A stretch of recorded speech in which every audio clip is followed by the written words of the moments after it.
Brothers and sisters, what makes you despise one another? My sister can't have children, and honestly, it brings me a twisted kind of satisfaction. I'm 28, female, and I have an older sister named Angela, who just turned 30, whom I've never been able to stand.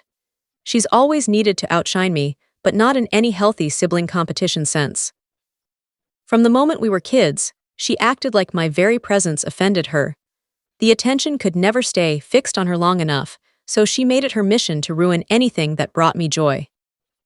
For example, the moment I started playing piano, she immediately signed up for lessons too. If I got good grades in a class, she suddenly turned into a straight-A student overnight. If I admitted I liked a guy, within days she'd be walking around holding his hand. I complained to my parents every single time this happened, but they brushed it off, saying sisters imitate each other. You can't copyright your interests. They refused to see it as anything more than harmless copying. She kept close tabs on every hobby I picked up, every outfit I chose, just so she could do it better and flashier. Strangely, the compliments always landed on Angela, even when I was the one who discovered the activity first. My parents would rearrange their schedules, skip work, drive hours to watch every single one of her ballet performances, treating each show like a national emergency. But my recitals? They were too busy, had important meetings, or simply forgot. Whenever our parents were out of earshot, she'd whisper venom, how much she loathed me, how I should quit because I'd forever be second best. At school, she took the bullying further, tripping me in corridors, flinging objects at my head, shoving me into lockers almost every day. The school stepped in several times, warning her about possible expulsion. My parents fought the school tooth and nail, insisting it was private family business, and we were just typical sisters squabbling. She was never punished at home. One time she was caught trying to injure a stray cat by pinning it against the school gate. My parents still covered for her, calling it ordinary rebellious teen stuff. Meanwhile, whenever she cried and claimed I was bullying her, I'd end up in trouble. After one especially bad incident, she deliberately cut and bruised her own arms to prove I attacked her. Because of the ugly stories she spread, I became a social pariah. Making friends felt impossible, so I started hanging out only with kids from neighboring towns. Eventually, she tracked them down, became their friend, and poisoned them against me by claiming our parents spoiled me rotten, while I constantly insulted and tormented her. She even targeted my boyfriends, turning them against me with the same lies, that I was vicious, jealous, and copied everything she did. The worst came when she created a fake profile and pretended to be a guy I was talking to online.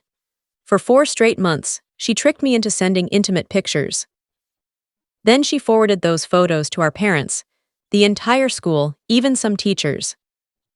Later, she told one boy I had feelings for that the pictures were actually of her, and that I was the catfish who stole them. On my high school graduation day, my mother pulled me aside and said Angela had finally confessed to years of abuse I supposedly inflicted on her. They told me I was no longer welcome under their roof. The very next day I was out of the house, couch surfing between acquaintances, until I reached my college dorm. After that, contact from my parents dwindled to almost nothing, sporadic holiday and birthday messages, nothing more. The moment I started college, every bit of financial support vanished too. I met my husband not long after, and we married within a year. My parents didn't bother showing up or even sending a card. 8 years ago, when my first child was born, I reached out hoping to rebuild some kind of bridge.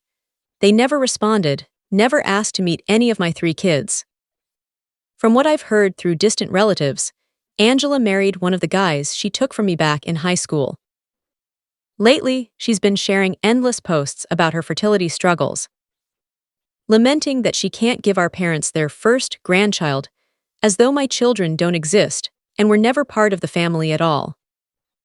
After years of radio silence, this morning I got a text from my mom. Hey sweetie, it's Mom.